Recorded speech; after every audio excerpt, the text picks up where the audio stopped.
Sir economy में बता दें मेरे भाई 4% कब तक रहेगी? और इसका जो है वज़ीर आज़म साहब भी और आप भी फखर से जिक्र करते हैं, बिल्कुल करें, लेकिन ज़मीनी हक़ाइक़ ये है कि सस्ती तरीन दाल भी 300 रुपए की है, खाने का तेल 100 रुपए लीटर महंगा हो चुका है, अंडे 400 रुपए दर्जन है, दूध डबल रोटी डबल सेंचुरी क्रॉस कर चुकी है, पापे दूध डबल रोटी भी गरीब आवाम की पहुंच से दूर हो चुकी है, ट्रांसपोर्ट के किराए कम नहीं हुए, फिर महंगाई में कमी जो हुकूमती दावत गरीब को मजाक उड़ा रहे हैं। बड़ी तैयारी करके आए हैं फिर पूरे तय। तो जो पहली बात कह रहे हैं तो आई थिंक इन प्रिंसिपल तो बिल्कुल सही बात कह रहे हैं कि ये जो इन्फ्लेशन नीचे आई है, ठीक है, उसके इंटरेस्ट रेट और वो जो शरह सूद है वो नीचे आ रही है, उसका कंपनियों को फ़ायदा हो रहा है, लेकिन आम आदमी के लिए तो अगर आपने देखा हो आज से 2 हफ्ते या 3 हफ्ते पहले, ये अब जो इकोनॉमिक कोऑर्डिनेशन कमेटी है जिसको मैं चेयर करता हूँ, जो आपने अभी जिक्र किया मेरे भाई, बिल्कुल ठीक जिक्र किया, उसका हमने अब स्टैंडर्ड एजेंडा आइटम बनाया है। पिछला जो एजेंडा था इस सिलसिले में, उसमें हमने पूरी एक मुफस्सल रिपोर्ट ईसीसी में पेश की, एग्जैक्टली टू योर पॉइंट, कि हमने 2 चीज़ें उठाई, we picked up chicken and pulses, कि इनकी इंटरनेशनल प्राइसेस नीचे आ रही हैं, फ्यूल प्राइसेस नीचे आ रही हैं, सो ट्रांसपोर्टेशन कॉस्ट नीचे आ रही है, और चीज़ें नीचे आ रही हैं, और इनकी कीमतें ऊपर जा रही हैं। So this kind of arbitrage is not right, which means कि जो हमारी price control committees हैं, they need to become more effective, because ये middleman को हम arbitrage नहीं करने देंगे, क्योंकि देखें जो fact base है, अभी आपने बताया ये कैसे हो सकता है, और वो जो हमने इसमें किया था ECC में जो presentation थी, because देखें मैं बार बार ये कहता हूँ, हमने fact based discussion करनी है, तो हमारा जो इकोनॉमिक विंग है उसने आके ये प्रेजेंटेशन दी, उसके बाद अब हम इसको मॉनिटर कर रहे हैं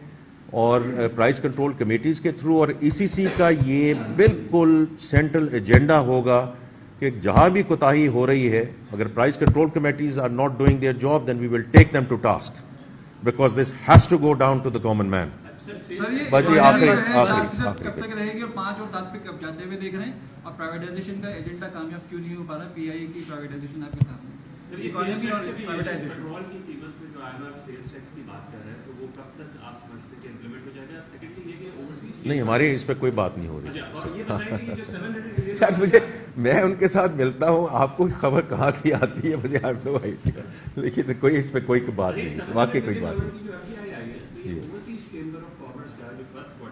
जी कौन सी वाली है? ये पहले क्वार्टर की, वो हम आपको डिटेल्स दे देंगे, उसमें एक सब्सटैंशियल हिस्सा है, but will give you the details. Sir economy 4% से कब शुरू करेगी? सर इकोनॉमी 4% कब तक रहेगी, और 5-7 पे कब जाते हुए देख रहे हैं? प्राइवेटाइजेशन जो है कामयाब नहीं हो पाई आपका, इस पे अच्छा देखिए, मैं सिर्फ ये कहूँगा कि इस साल हमारा जो है ये हमारे अपने व्यूज़ हैं। अभी मैं गवर्नर साहब की बात सुन रहा था, तो वो स्टेट बैंक का व्यू है कि पहले हमारा ख्याल था 2.5%, लेकिन इल बी नाउ लिटिल ओवर 3%। लेकिन मैंने पहले जिक्र किया, और ये आप चूँकि सब कवर करते रहते हैं इकॉनमी को, तो आप मेरे से बेहतर इसको जानते हैं। आज से 3 साल पहले भी ये बात हुई थी कि जी हम इसको बस स्टेबलाइजेशन, हम इसको ग्रोथ कर देंगे। तो मैंने आपकी खिदमत में अभी पेश किया कि ये हमें थोड़ा सा सोच समझ के करना चाहिए, क्योंकि सारी इकॉनमी इंपोर्ट डिपेंडेंट है। व्हेन इट हीट्स अप और आपकी जो इंपोर्ट्स हैं वो एक सर्टेन लेवल पे चली जाती हैं, you get straight into a balance of payment problem. तो इसीलिए अब हमारी जो सारा फोकस है